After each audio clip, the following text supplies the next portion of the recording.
Nire izena Joe Hope da. Urte bat pasata, infekzioa mundu osotik espanditu zenetik.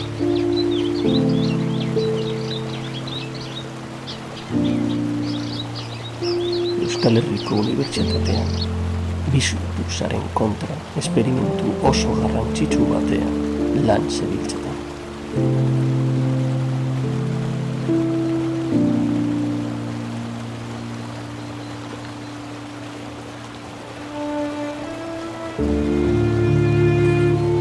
Esperimentuaren izen klabe apokalipsia zen.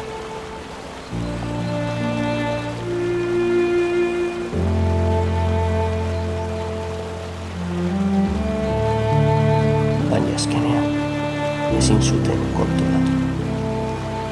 Orain, iraundu egin dugunak leku batetik bestera norabiderik gabekoaz. Espero dut norbaitekin laster aurkitzea, edo azkena ez izatea.